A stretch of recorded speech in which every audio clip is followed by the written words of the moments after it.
So let's build another shader, and this time I want to do something that is really somewhat complex to really show you how layer shader is powerful. So let's create a new material, and we will create some sort of a metal that has some sort of a peeled paint, and we will probably add rust to it or something like that. So let's name this peeled paint, and let's apply it to our pipe. And the first thing I want to do, I want to change the projection, because this is basically cylindrical in shape, and I would go for a cylindrical projection from the start. And just to make sure everything will fit around the object, I will right click and say fit to object. We can actually now start with our pipe material. The first thing that I want to do is actually the base of the material. I should firstly build the metal itself. Then I have to build paint layer. Then maybe additionally I have to build a rust layer. So I have to go slowly with this one. First, just is in our metal material before, because I want to have some sort of an isotropy on the surface of the metal. I want to load a layer shader first, because obviously this is going to be complex, and the first shader I will load is a Lumus shader, which is found here under effects. If I do a render now, just put that pipe somewhere in the middle, something like that. And I have shadows enabled, and I will disable that just quickly, because we will work without shadows to get somewhat more decent render speed. Okay, currently this doesn't look like much, but it's a start. So let's dig in that Lumus shader and add some color to it. So I will load a color here. You see, I prearrange those materials so I can avoid the confusion with applying colors and stuff like that. So let's see what we have now. It's a little bit darker, somewhat dark gray bluish color. And the only thing I want to change here is I want to activate it anisotropy. So I'll activate it, and I want to change the look of the anisotropy to planar. I believe that planar works the best. You see, there is some sort of a faked reflection here and stuff like that. Actually, I want this effect to be a little bit more pronounced. Let me double these values to, say, 1040 and 200 respectively, so I have a little bit more pronounced results. Yeah, something like that. You already see it's starting to look like metal material. And that should be it for Lumus shader. Now, since every metallic surface has some sort of irregularities, I want to add maybe some noise, just to add tiny scratches and stuff, just to make this more random. Yes, I will add a noise shader. And again, if it is in normal mode, it will completely cover the other one. So let's put the mode to multiply and see the results. And this is too big in the scale. I want smaller details. And I want to stretch that noise. If you remember, we used Zeta type of noise for our metal, and which works really good. I want to stretch this texture in one direction. I will increase this to 500, this to 1%, and this to 500%. And now, if you remember, if I change this to a flat, you will see how it actually looks like. So it's kind of a scratched material or something like that. Now it's possibly a good time to explain this detail attenuation setting. The default is 100%. If you look at this area here, you can see that noise is becoming a little bit less visible and pronounced.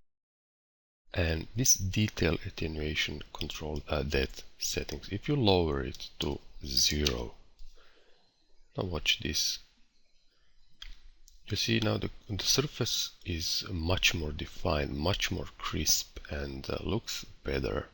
The problem with this setting is it often produces flickering in animation. So if you're doing animations, try to increase this detail attenuation value over 100% if you get flicker. For static images, for for stills you can really lower this down to 0%. Let's go back and I'll just temporarily disable these two guys since I want to create a paint layer now, and I don't want these two guys to interfere with what I do because it is really difficult to see what's going on. So always work one feature at a time and combine them later with layer masks and blending modes. So you already guessed I have to create another noise for this, and I want to load a color here because I will colorize this noise into something else. So I'll load this color. And as you can see now, it really doesn't look like some sort of a spots of the paint, and I want to change that. And after a bit of experimentation, I found this fire noise, excuse me, is really working for me. But I also have to change some settings here to really get what I want. So this is an example where people can be constrained with the names. Use whatever is available. Don't care about the name. Who cares if it is called fire, if it gives you the results you need. Firstly, I want to increase the global scale of this noise. I will try something like 200 maybe. And well, something like this, maybe even more. Let's try 300%. And this actually might do the trick. Now I want to clip some of those transitions, so I have a really linear transitions from colored to completely white. So let's increase the low clip to something like maybe somewhere around 24 or so, maybe more, maybe let's try 30. And now I want to play with this high clip value. Let's see what happens if I scale it down a bit. I have some sort of patches. Maybe the better idea would be completely to tune down this low clip and only use high clip. Let's see if we put maybe 50% here. Let's see what happens. Yeah, that could work nicely. Let's even try lower, maybe 25. It's a bit too much. Let's try 30. Yeah, this could really work. Now I want to increase this contrast to completely get rid of that, because I really want to have this with no transition and white with no transition. So if I pump up all this contrast to 100, I will exactly get it, so I don't get these transitions. The other setting that I want to change is, you see these, let's say, edges, and they are a little bit grainy. And to increase resolution, to add detail in those edges, that's what this octaves is for. So you can freely pump up that to a maximum value, which is 20. And I'm not really sure if we will be able to see this, but it gives much more detail here in the edges. Also, you can lower this if it's a still image to 0, this detail attenuation, so we get really crisp, sharp results. So I believe that's it for the paint layer, and all it is left now is for us to combine. So if we enable them, you will see that this noise completely ate up. We have to find a way to combine those two, and we actually can't achieve this again with the standard blending modes. We can only use this same noise as a layer mask. So we will copy it, set it as a layer mask and see what happens. And we have the results we want, but they are opposite. So we will just invert this layer mask. Maybe I'll set this completely to a black color because I want to have really detailed transitions. Okay, something like this. You already see the result, and as we said, I want to right click here and invert that image. Yeah, this is it. So these black and white values will define what is visible between these two guys. Okay, I hope that makes sense. So where is these black areas, the bottom one noise will be visible. Okay, and where is white, the top one's noise will be visible. It can be a little bit complicated, but it's really not difficult at all to wrap your head around it. Okay. Now you're guessing that I will probably use this displacement channel, which I really like, and I will exactly do just that. I will copy that and paste it here under texture. And here I want to delete unnecessary shaders. And the only thing we actually need here is this black and white noise, since we want to use it as a layer mask for two other shaders we will put here, really to define what will be displaced on this object. So this layer mask, we will use it again to tell what will be displaced. So we can delete all these other guys, and let's just enable this and enable subpolygon displacement. You see how it displaced it wrongly, and we want to put this to intensity mode. Okay, something like this. We could activate this subpolygon displacement and leave it at value of 4. And we can activate this round geometry maybe to get really nice roundness in our shader.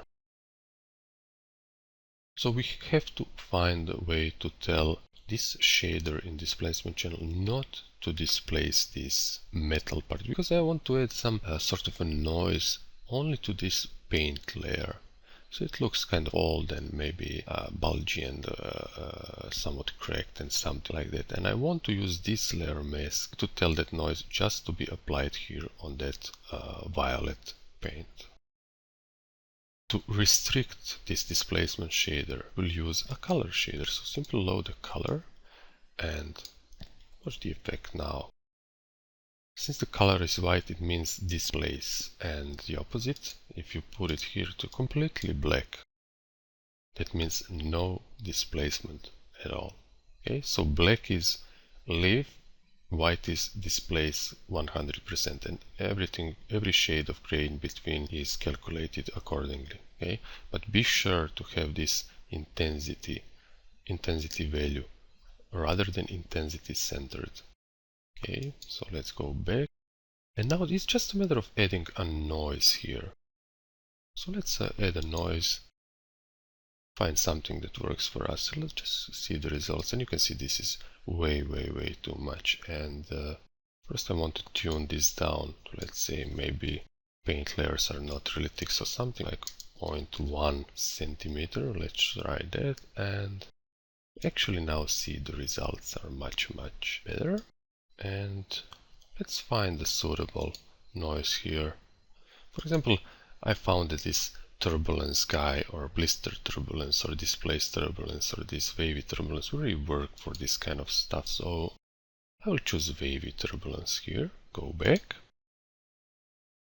And maybe just increase this effect a bit. Let's try 0.5 centimeters. And yeah, that is too much. Let's leave it at 0.1 and it will be good enough. What I want to do, I want to add some subdivision levels, so I really have nice transitions here. So let's try that. So let's try with 5. You actually see it's improving. Let's try 6 even. Watch those little places here, how they gain in resolution, gain in quality. I could even tune down a bit this strength of the displacement, so this paint doesn't appear so thick. So let's try something like half, like 50%, and see what we get.